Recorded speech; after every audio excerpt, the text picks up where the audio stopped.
Dengar. Hai, Assalamualaikum, selamat malam, salam reformasi Malaysia, sejahtera Group. Baiklah, anda sedang bersama saya, Amira Tasha, sekali lagi pengacara anda untuk malam ini di dalam Big Live. Kepada yang menonton kami di Facebook Big Blue TV, terima kasih atas sokongan anda. Teruskan menonton kami dengan like, subscribe YouTube dan juga Twitter kami, dan jangan lupa untuk follow Facebook kami. Jadi pada malam ini adalah merupakan majlis makan malam sukarelawan Bina Negara, walaupun alhamdulillah selesai diadakan pelbagai aktiviti ataupun orang kata persembahan yang diadakan sebentar tadi.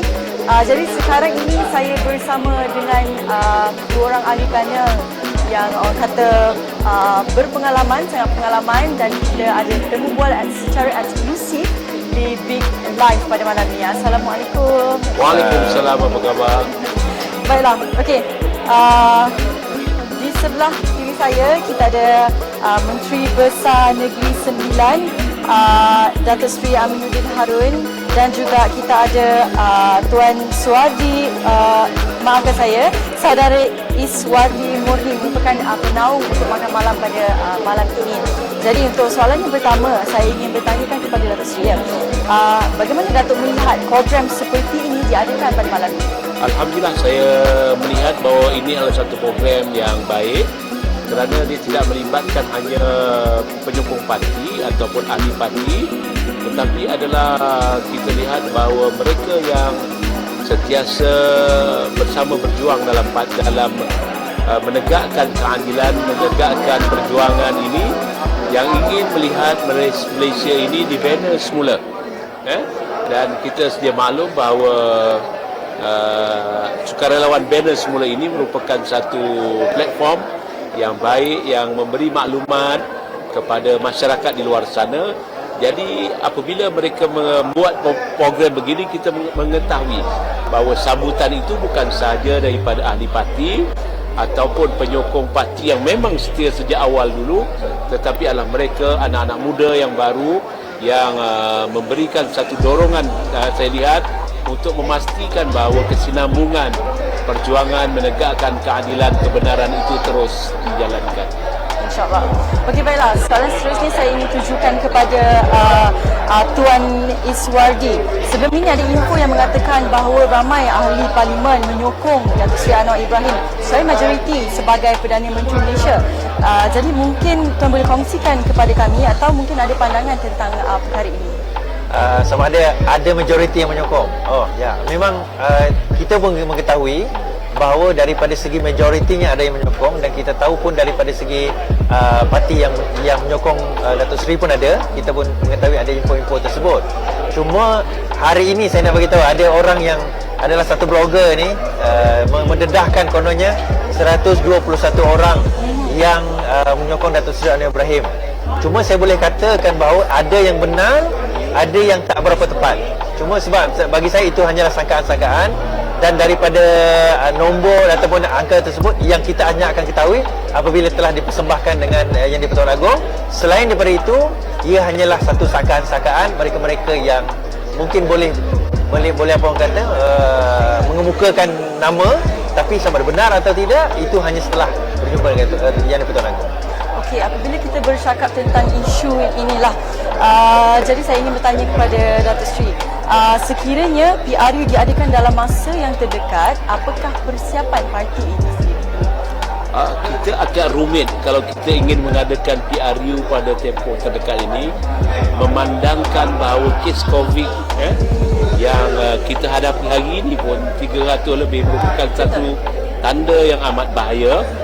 Dan tetapi itu ialah kalau dah ditakdirkan bahawa pilihan raya itu memang berlaku dalam tempoh yang terdekat ini, saya yakin bahawa kita kena menyediakan SOP tentang kempen, tentang bagaimana untuk menyampaikan maklumat, dan saya rasa platform seperti yang disediakan oleh Iswardi Murni ini boleh digunakan. Betul. Untuk menyampaikan maklumat kepada masyarakat di luar sana. Betul. Kerana mungkin ada halangan untuk kita ke rumah, daripada program rumah ke rumah untuk berkempen, mengadakan pertemuan yang agak ramai.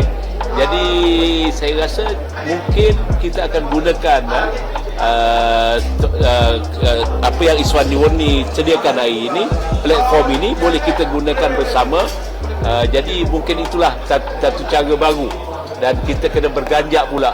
Kalau dulu macam kita menghadapi PKP dulu, kalau dulu perniagaan itu secara terbuka tetapi sepatutnya menggunakan online, jadi kita mungkin juga pada pilihan raya ini mungkin kita gunakan konsep yang serupa, dan saya berharap bahawa ahli-ahli parti khususnya dalam keadilan kena bersedia untuk mencari alternatif bagaimana untuk menyampaikan maklumat kepada masyarakat di luar sana. Berkata mengenai alternatif, mungkin saya nak jugalah tahu apa perkembangan terbaru PKR sebenarnya. Kita mulakan dengan Datuk, mungkin Datuk boleh ceritakan perkembangan terbaru. Yalah, kita sedia maklum bahawa PKR ini adalah sebuah parti, dan kita bersyukur kita telah melalui satu transformasi ataupun reformasi dalaman yang cukup dilihat sebagai satu gelombang besar tempoh hari. Dan hari ini parti agak stabil, parti agak telah tersusun dengan baik, dan kita yakin kesetiaan kepada parti itu tidak berbelah bagi lagi. Dan saya berharap bahawa dengan dukungan ini parti akan bergerak lebih jauh, dan kita sedia maklum parti juga telah mencapai 1 juta keahlian, dan kita juga mempunyai banyak ranting-ranting baru yang ditubuhkan di setiap cabang. Jadi itulah antara persiapan-persiapan menghadapi pilihan raya, dengan tertubuhnya ranting, dengan ahli yang ramai. Saya yakin bahawa kita lebih bersedia, lebih baik daripada tahun 2018. Berkata mengenai pilihan raya, saya ingin tanyakan kepada Tuan Israeli. Selepas tamatnya PRN di Sabah, mungkin Tuan boleh kongsikan sebarang penambahbaikan yang dibincangkan dalam parti ini. Okey, untuk pembincangan dalam parti itu kena tanya yang lebih detail berkenaan pimpinan atasan lah. Tapi apa yang kami lakukan on the ground di peringkat bawahan ini adalah antara lain di Sabah. Kalau kita tengok, bukan setakat di Sabah tapi di seluruh Malaysia seperti Bina Negara ni, adalah kita mengenal pasti apa kelemahan-kelemahan kita ada. Dan antara tempat yang kami akan bantu ialah di Negeri Sembilan. Kita memperkuatkan lagi kekuatan tentera kita, parti kita di Selangor umpamanya. Sebab bagi saya semuanya bergantung kepada gerakan akar umbi. Okey, macam kalau kita tengok YB Menteri Besar sendiri mungkin sibuk dengan menguruskan hal rakyat, tetapi hal menguruskan hal politik juga perlu dilakukan secara daripada akar umbi. Dan daripada akar umbi, dengan kekuatan akar umbi inilah sebenarnya akan dapat mengukuhkan parti dan insya-Allah menjaminkan kemenangan ke dalam mana-mana pilihan raya yang akan datang. Jadi pengukuhan akar umbi ini sangat penting. Betul. Baik, saya setuju dengan penuhan dengan akar umbi itu. Okey, baiklah, mungkin Datuk boleh kongsikan tentang faktor ataupun apa yang menjadi punca kemenangan parti di Sabah tempoh hari. Okey, kita bertanding 7, kita menang 2 ya. Dan kita sedia maklum bahawa di Sabah politiknya tidak sama dengan di Semenanjung ya. Di mana kita sedia maklum bahawa di Sabah banyak faktor ya yang saya lihat di luar jangka kita ya. Walaupun ketika kempen kita rasakan sesuatu kawasan itu kita boleh menang, tetapi di saat akhir dia berubah. Jadi faktor itu banyak khususnya faktor kemiskinan rakyatnya, faktor bagaimana untuk mengeluarkan pengundi itu keluar mengundi, itu juga menjadi faktor-faktor di Sabah ya. Dia berbeza dengan di Semenanjung Di Semenanjung kita tahu kita ada hardcore yang memang bekerja kuat, kita ada penyokong yang sembunyi, kita ada pelbagai yang boleh kita kenal pasti, tetapi dan kita boleh agak di saat seminggu sebelum pilihan raya berlaku, kita dah agak mana boleh menang, dan keputusan itu agak tepat ketika hari pengundian. Tetapi tidak di Sabah. 2 hari sebelum itu agak berbeza. Walaupun kita nampak graf itu tinggi, tetapi apabila keluar keputusannya agak memeranjatkan kita. Jadi itu perbezaan di setiap tempat, dan jadi saya menyatakan bahawa pilihan raya itu berbeza-beza lah. Jadi faktor kemiskinan saya kata tadi, faktor keuangan, faktor kempen itu bagaimana, itu yang menjadi menjadi satu perkara yang menarik. Kalau kita boleh ikut setiap kawasan itu agak berbeza-beza. Macam di Kota Kinabalu itu berbeza, di kawasan Montunggung itu berbeza. Montunggung itu di utara Sabah. Jadi dan di Sandakan, di Kinabatangan itu lain, bergantung kepada calon. Jadi di Sabah itu terlalu unik. Jadi itu yang boleh saya katakan di Sabah. Berbagai faktor lah. Berbagai faktor ya. Okey, baik. Ini saya sebenarnya suka. Saya sendiri ingin mengetahui lah tentang mungkin Datuk Seri dan Tuan Iswadi lebih mengenali sisi berbeza Datuk Seri Anwar Ibrahim. Maksudnya dari segi personality dan juga cara beliau. Mungkin boleh kongsikan dengan saya dan juga penonton-penonton yang sedang menonton Big Live sekarang. Ya, saya mengenali beliau. Dia satu benda yang saya boleh kata dalam kelembutan dia ada ketegasan. Di sisi lain Datuk Seri Anwar Ibrahim ni kita selalu nampak dia berceramah, tersenyum, wajahnya orang kata manis. Tetapi di sebalik itu kita kena lihat dalam beliau nak command majoriti, nak command ahli-ahli politik yang seperti DAP, Amanah dan sebagainya. Sebelum itu ada Pakatan Rakyat, sebelum itu Barisan Alternatif, sebelum itu UMNO. Dia kena menjadi seorang yang kalau orang tak biasa lihat dia sebenarnya sangat garang. Tapi garang dalam erti kata benda yang betul lah. Bukan garang tak sepertinya tuju MBA. Ada sifat kebapaan lah. Kebapaan tu satu lagi kewibawaan sebagai seorang pemimpin. Sebab pemimpin yang tak boleh command, maksudnya tak boleh ada sifat garang itu, akhirnya akan dipijak oleh orang-orang yang lebih kuat. Itu yang saya kata sisi yang orang biasanya tak nampak dari Seri Anwar Ibrahim. Tapi dari sebab itu jangan salah anggap ini bukan garang yang jahat dia kata. Tapi garang arti kata ketegasan yang diperlukan.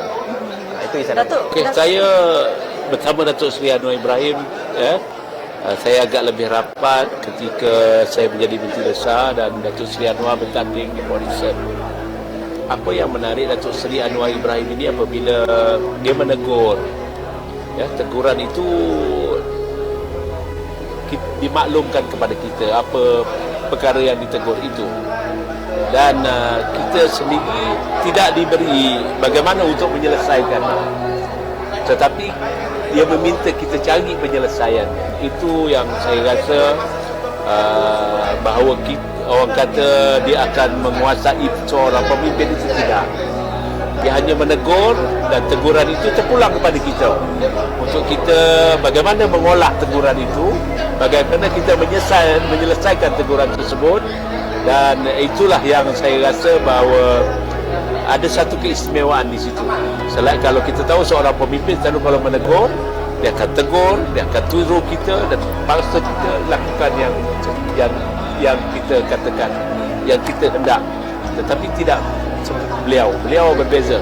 Apabila teguran itu dibuat, kita terpulang kepada kita bagaimana kita nak selesaikan permasalahan tersebut.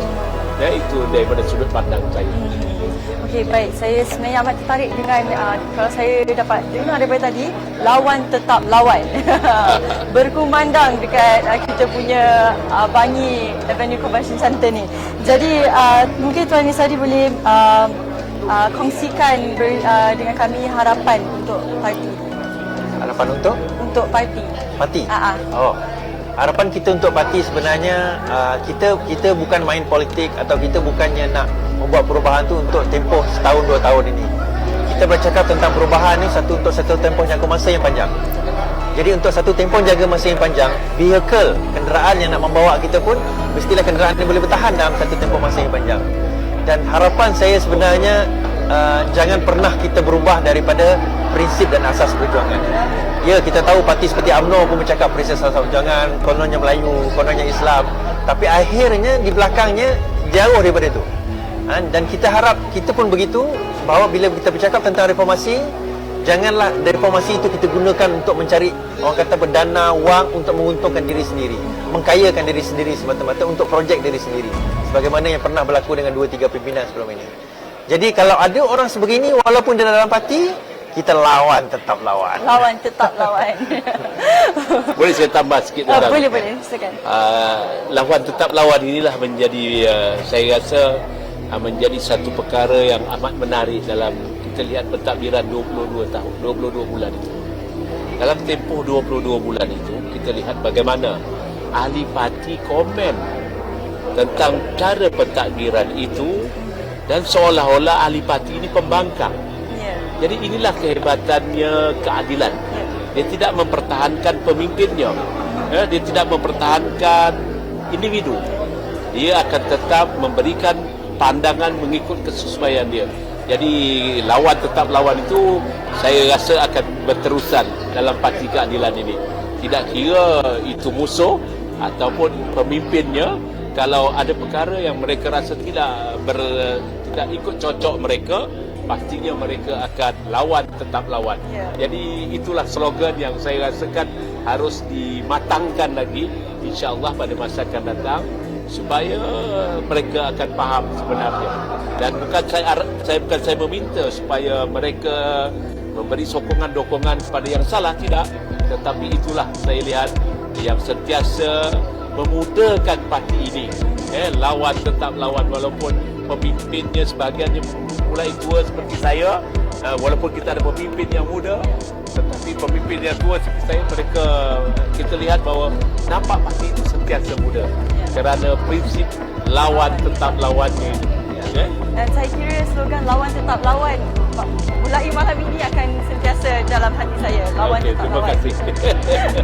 Okey, baiklah. Saya rasa kiranya kita sudah sampai ke penghujung rancangan.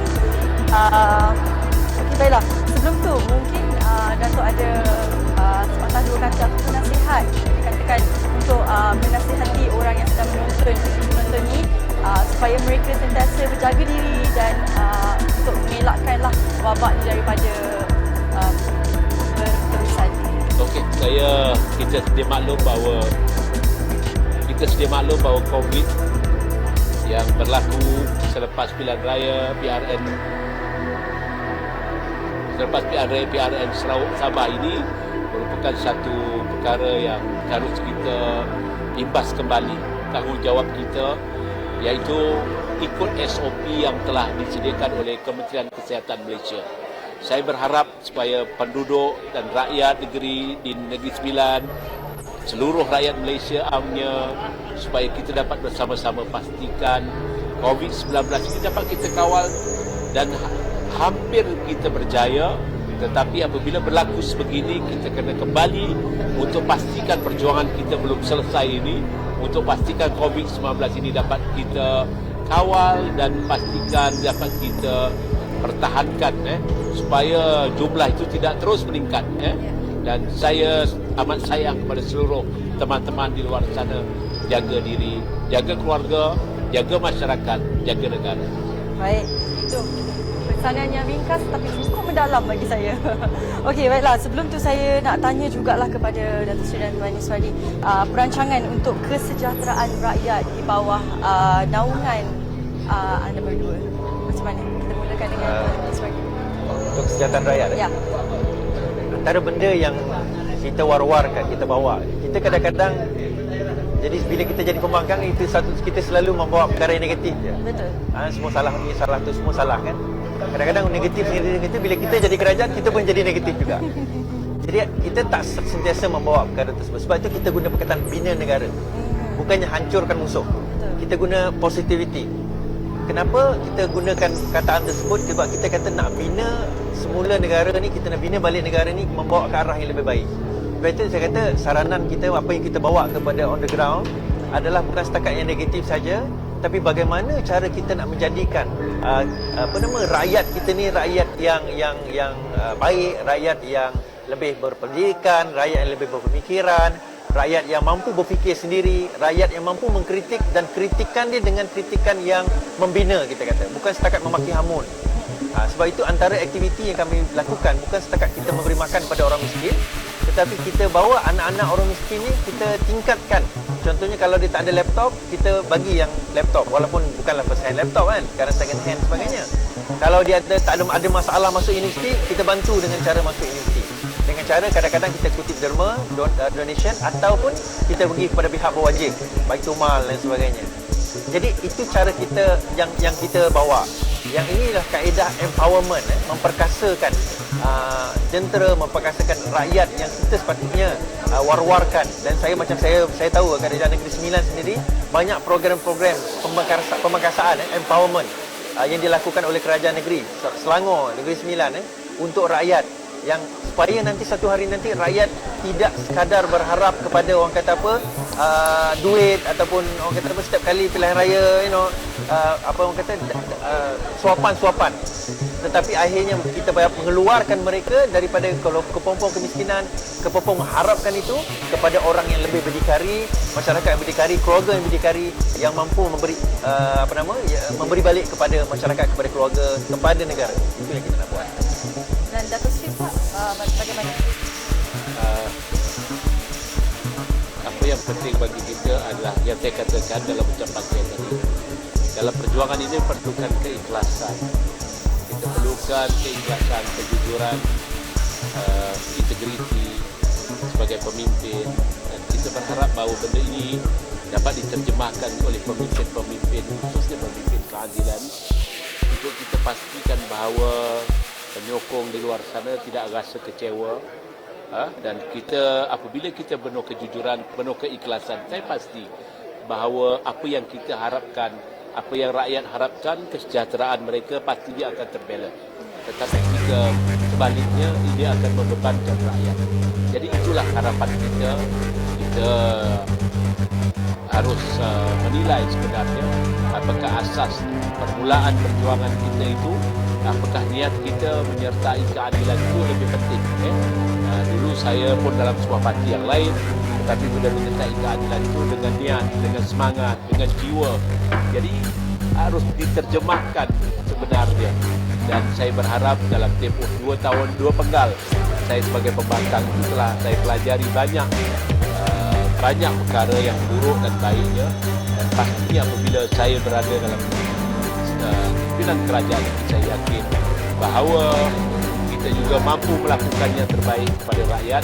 Dan hari ini juga kerajaan negeri telah banyak menterjemahkan harapan itu, dan kita telah berikan sebahagiannya kepada rakyat.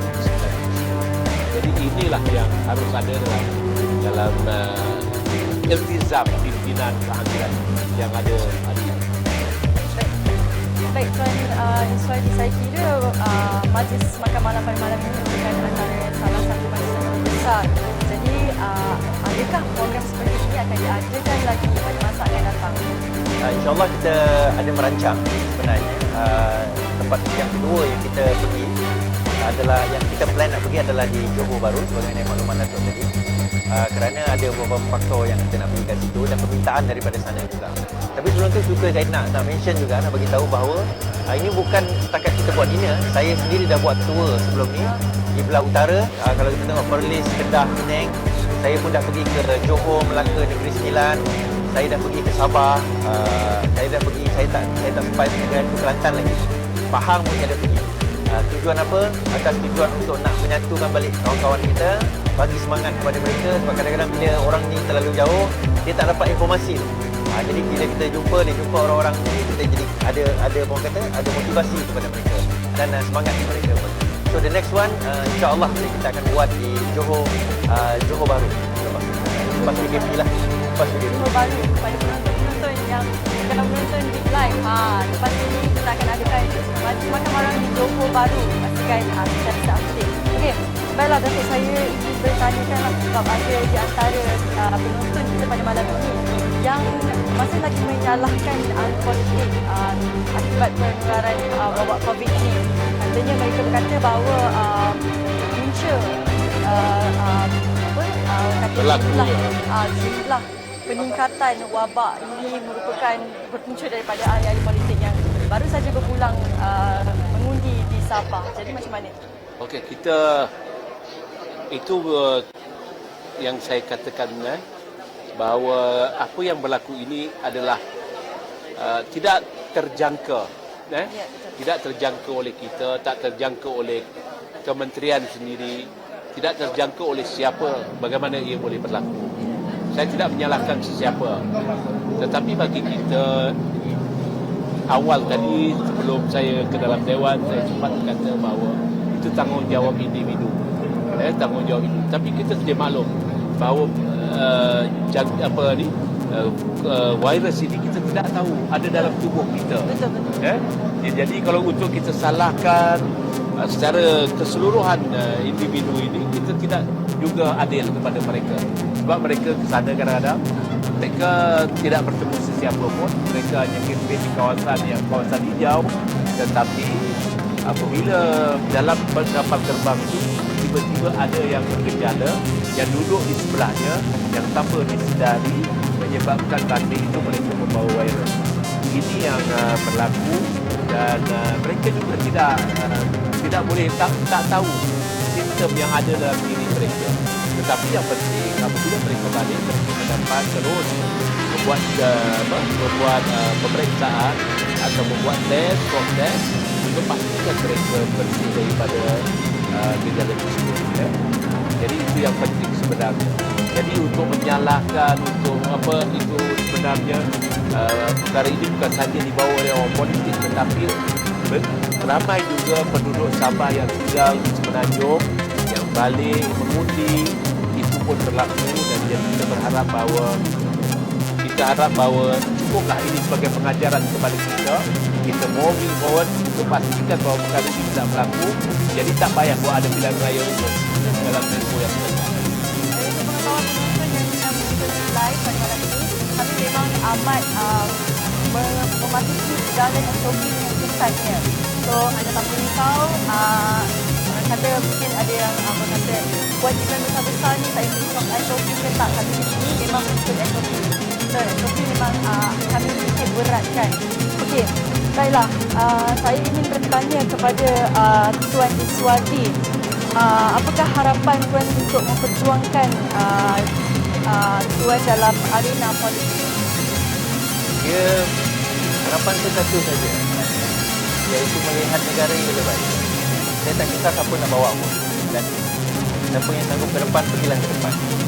Tapi buat masa ini, kami inilah yang ke depan. Dan bagi saya nak lahirkan lebih banyak generasi, lebih banyak leaders, lebih banyak jentera. Yang bagaimana kita tengok hari ini, terima kasihlah cara kepada saya punya jentera-jentera saya. Dan majoriti daripada mereka ni bukan ahli parti. Ada yang ahli parti, ada yang baru join parti dalam 2-3 bulan lepas kerana berminat dengan gerak kerja kita. Dan saya tak pernah paksa, sebab kita faham bahawa ada di antara mereka berminat nak buat kerja tapi tak berminat nak join parti.